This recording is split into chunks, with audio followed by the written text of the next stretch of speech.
uma coisa, veja o momento exato em que Lula tenta enganar os membros do encontro. Roda aí.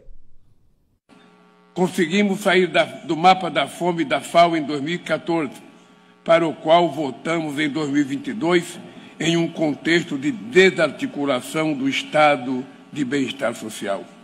Foi com tristeza que, ao votar ao governo, encontrei um país com 33 milhões de pessoas famintas. Em 1 ano e 11 meses, o retorno desses programas já retirou mais de 24 milhões e meio de pessoas da extrema pobreza.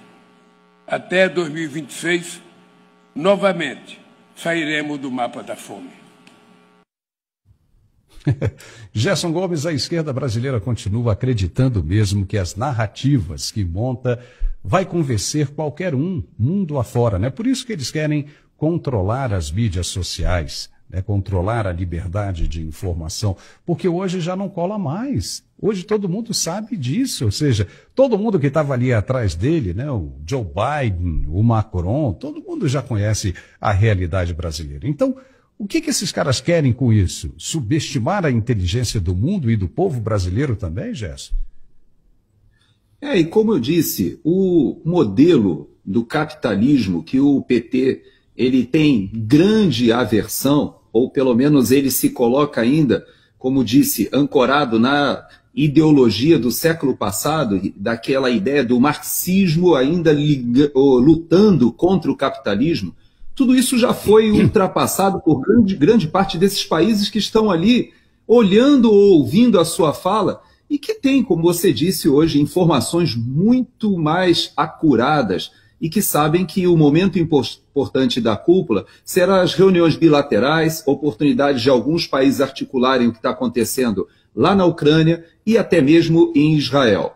Nós sabemos que o Brasil não tem estatura geopolítica para interferir em nenhum desses processos, nem no leste europeu, nem no Oriente Médio. Ele já foi tido como anão diplomático, recebeu esse apelido depreciativo justamente por algumas iniciativas do presidente Lula querendo se colocar ou avocar a si uma estatura que ele não tem, nem do ponto de vista econômico, nem mesmo militar. São ações que hoje demandam a presença tanto no Oriente Médio quanto no leste europeu de países que têm potência militar e econômica para intervir no processo. E o Brasil, ele chama esses assuntos mais vagos, como fome, como luta contra a pobreza, etc., como se ainda estivesse vivendo lá naquela época do terceiro mundo, do sul global, em que ele se tenta colocar ou tenta assumir uma liderança dos pobres, a liderança dos rejeitados, dos oprimidos. Esse discurso, Paulo,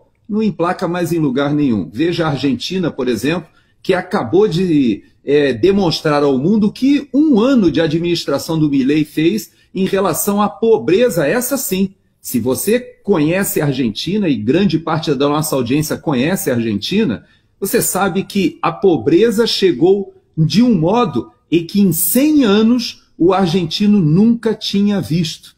Ele perdeu o status de uma das nações mais ricas ali na virada do século XIX para XX e chegou a níveis de pobreza em que o argentino foi para a rua, morar na rua, não tinha emprego, começou a catar lixo, coisa que o argentino que se ufana de ser uma cultura quase europeia dentro da América do Sul, sofreu demais. E eles estão se recuperando, Paulo.